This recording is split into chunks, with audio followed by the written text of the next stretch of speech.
Bismillahirrahmanirrahim. Assalamualaikum warahmatullahi wabarakatuh.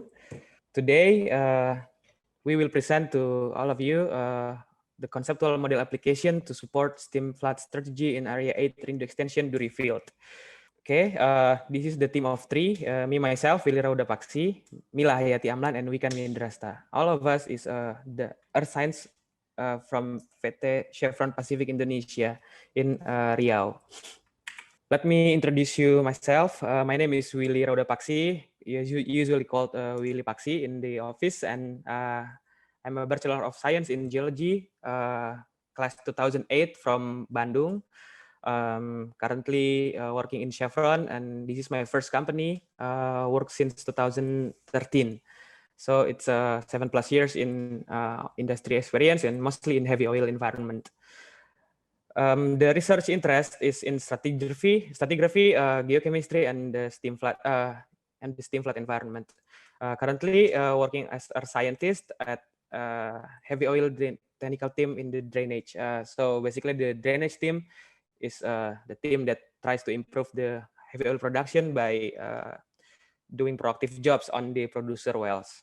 Our presentation have 5 outlines. The first one is the Duri steam flood overview and Area 8 Rindu extension problem statement, and building conceptual model, and then the evaluation for reservoir management based on the conceptual model that is already built, and the last one is the conclusion. Okay, this is the Duri field overview. The location of the Duri field is in Sumatra Island. It's on the Riau province. Has been discovered on 1941 with oil in place, 5 billion barrel. The first primary production started in 1952, and then the steam flood started in 1985. As you can see here on the primary and the steam flood phase. The primary phase, the production, it's not really good, but then the steam injection is implemented on the Duri field, and then it's adding significant increase on the oil production on the Duri field. Cumulative production to date is 2.7 billion barrel, around 54% of the recovery factor. Yeah, as you can see here, we have several areas, and each area is developed with 5, 7, and 9 spot pattern, and also irregular pattern if there are fault happening on the area itself. We have different time of development stage. The old one is on the center, and then the later 2000 to 2010 is on the till the area 10, and then the recent one is the northern region. But our area is here. It's along with the 10 northeast. The recent injection. This slide is from by Mas Wikan Windrasta in IPA 2018. So this is the second outline, the problem statement of Area 8 Rindu extension. Our Area 8 Rindu extension is located on the eastern part of the Duri field, and only producing Rindu sand from the Rindu sand. As you can see here, the thickness map of the Rindu sand, it's located at the center and the south, the major lobe of the Rindu sand itself. In Area 8, it's a continuation of the major Rinduan sand from the center of the field itself. And then, based on the depth structure map, the Area 8RE, it is deep 3 degrees to the east. So, and then for the Area 8RE itself, it has been injected more than 5 years. But the steam flood is still optimum because the heating is only effective in half of the Area 8RE, but not in the not very good in the southeast region, because we identify that the problem is there is stratigraphic heterogeneity plays on the Area 8RE. As stated before, there is no fault on this area, so the injection that we place is basically controlled by stratigraphic heterogeneity. This is the major problem that we face during the development of Area 8RE. So basically, we need a conceptual model to improve the problems that we know, right? So yeah, how the first one is what is the definition of the conceptual model? Conceptual model is presented as cross section that integrates steam flood data. It means the surveillance data and geological data and reservoir performance. It should illustrate the distribution of steam and where is the remaining oil. And how do we build the conceptual model? So the generation of conceptual models could follow this workflow. The first one, we identify the reservoir geometry and heterogeneity. And then we input also the well location, because we need to know where is the steam and where is the how to identify the steam. And then after we put the well location on the model, we need to identify where is the steam based on the data itself. And also not only the steam, because we want to produce oil, and where is the remaining oil. And then after we generate all of these factors, and then the final product will be the reservoir management evaluation. So we provide insights, and then we provide the plan how to tackle the problem that we have based on the conceptual model that is generated. Okay, so we're going at the first point here, the reservoir geometry and heterogeneity. The data that we use is to define the reservoir geometry. We use open hole logs that is available, that is gamma rays, resistivity, NFI, and ROBI. But for defining where is the steam appearance on the TOW, we use the case hole log, pulse neutron capture logs that is run on the observation wells. We have T5, temperature decay porosity log, and carbon oxygen logs for the identification of the oil. And the T5 is the crossover with the ROBI itself will define the steam chest appearance, and then confirm with the temperature. So we define where is the steam based on the T5 and temperature, and well, is the remaining oil is based on the CO logs. We go to the first point of the building the conceptual model. We are going to the reservoir structural geometry. The reservoir dipping, it's need to be defined. How big the severance of the dips on your area, because the steam chest it will naturally follow the up dip direction. Based on you can see here on the cartoon on the right side, if you inject the steam at the center or at the lower part of the reservoir, the steam chest will goes to the top structure, and then it will follow the direction of the top structure itself. So we need to define and analyze where is the local structure in this region or another region that you work on. And then we need to understand where the steam chest will grow and where it will bank, like collecting in the local top structure. Maybe we find a localized top structure in the region.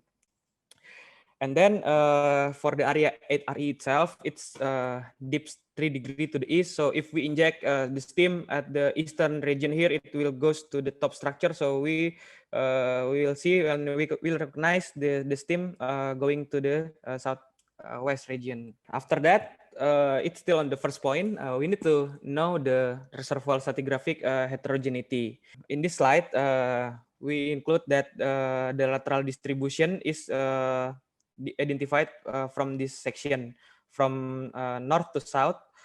We see that from north, the sand is only one lobe. So basically, it's going. If we're going to the south, it's separated by this thin shale layer. So the lateral distribution, there is no boundary that restrict from the steam chest. If it's want to develop, there is no boundary like faulted, but it is limited by the vertical succession itself, because we have a shale layer that limiting the steam. So the steam will only grow in one lobe in this south section. Another heterogeneity that will control the steam is porosity and permeability. Effective porosity is defined as the container of the steam chest itself, and then the permeability will control how the steam will grow, because the steam will follow the most permeable zone rather than going spread from the initial injection point in the center of the area. It will prefer with the good permeability rather than going spread evenly to the producers. So we need to know the permeability of the area. For the area 8RE, the permeability on the flank patterns is less. It's less than the attic areas, but yeah, all of them is very good permeability. It's more than 3,500 millidarcy. Forget to tell you that in Dury field, actually the transgression lag feature that like tight sand is common as a vertical barrier in the Dury field, but in this area it's only shale between two lobes of Rinduan. When building the conceptual model, we need to include the well location. Because we need to know where is the oil, the steam is injected, where is the steam distributed, and the remaining oil based on the latest survey. Where is the remaining oil on the reservoir? And then we will see the region that is produced effectively and where is the region that needs optimization based on our information in the well location.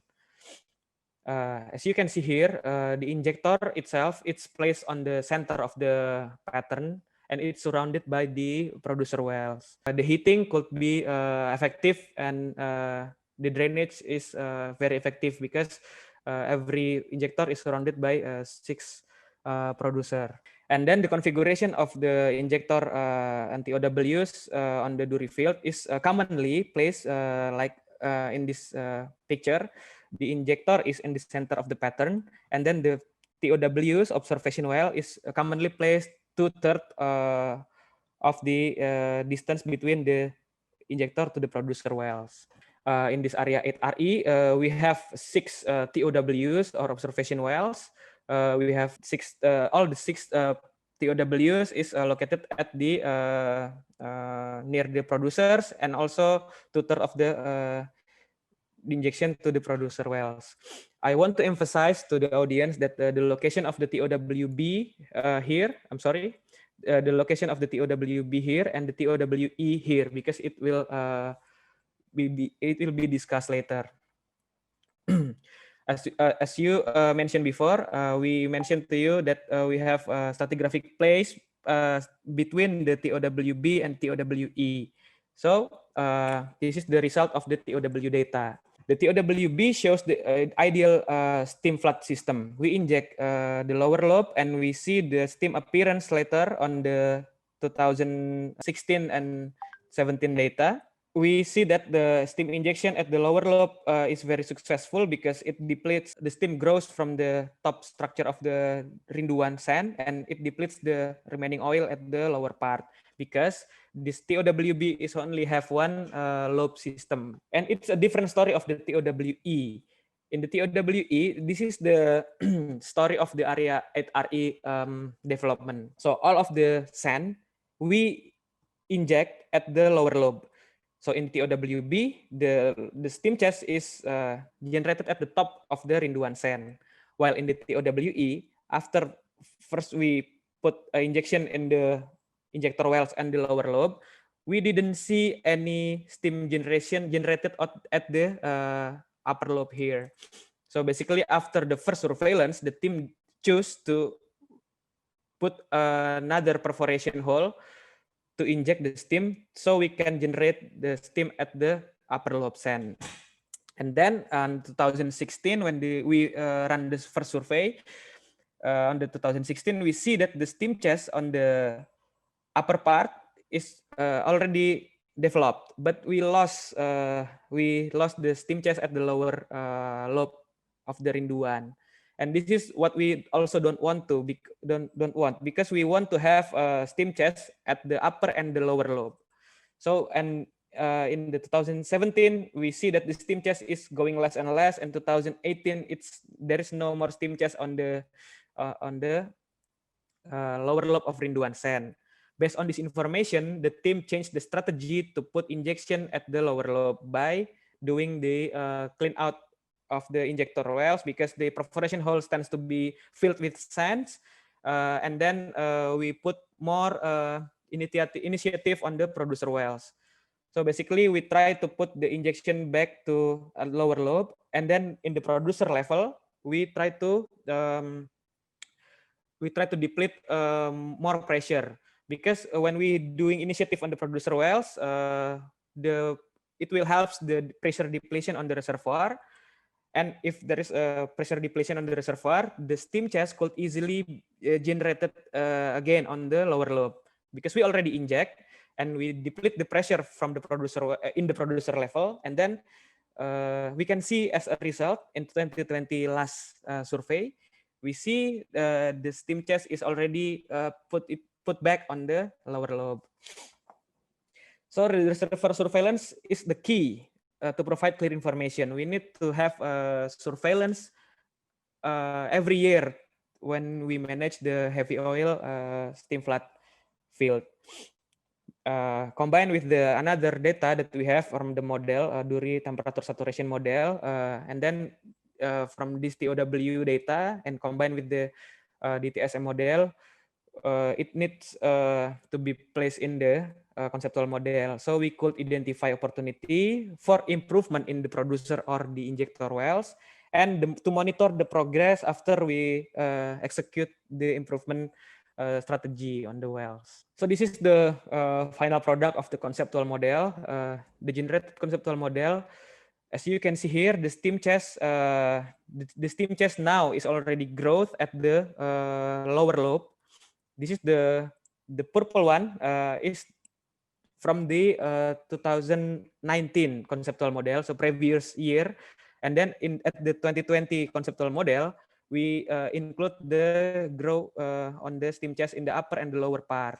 So basically, the initiative that is has been done on the producer wells and the injector wells, we successfully generate this steam chest in the lower lobe. And then in the conceptual model itself, we, as I mentioned before, we need to include every geological aspect, like the dipping of the reservoir, and then where is the steam is injected is here on the injector wells, and where is the TOW. As you can see here, the TOWE, we have 2 lobe system, and the TOWB, we have 1 lobe system, and then 1 steam chest. In the TOWE, we have upper part steam chest and the lower part steam chest on the data itself. We also put the producer wells. We need to put the pump placement is in this black bar. Where is the pump placement? And then to see whether we have a good depletion point or not. So if you have a very high pump placement, yeah, we cannot deplete the reservoir in a good way. So in conceptual model, we need to give a clear picture of what is going on in the reservoir. On this area 8RE, we have steam injected at the upper part and the lower part, and we have already steam chest at the lower part back into 2020. So the future strategy is still the same. We will place acid candidates, so acidizing will be done in the producer wells to help the producers to deplete the reservoir, and also the cyclic injection on the producer wells. The cyclic injection in producer wells is basically we put the steam not in the injector wells, but we put the steam on the producer well, so it will hit the surrounding reservoir on the producer well, and when the reservoir already heated, the oil can flow to the producer wells. When the oil can flow, we can deplete the pressure of the reservoir, and then we basically help the injection to build steam chest to reach the producers. Okay, so after we generate the conceptual model, this is the application of the conceptual model. It will give evaluation to the reservoir management, because we have mentioned before, we have 2 lobe system. So the strategy is to review the perforation. We review the perforation in the upper and lower lobe, and we need to see the split, the steam split at the upper and lower lobe, and decision is made to have a better injection point on the every perforation hole. The decision made is to clean out the sand in the injector wells, and we try to redirect steam split to the lower lobe. But to do the redirection to the lower lobe, we need to work over the injector. We need to fully isolate the upper lobe injection point. And for the withdrawal strategy, because we know that the oil left is at the lower lobe on the Rindu area at RE. We need to do more cyclic jobs to reheat the surrounding producer, and we need to do. I'm sorry. We need to do cyclic jobs to hit the surrounding producer oil interval, and then we need to do the acid jobs. Both of these will give better depletion on the reservoir. So after we do this in 2019 and 2020, we already have the good production.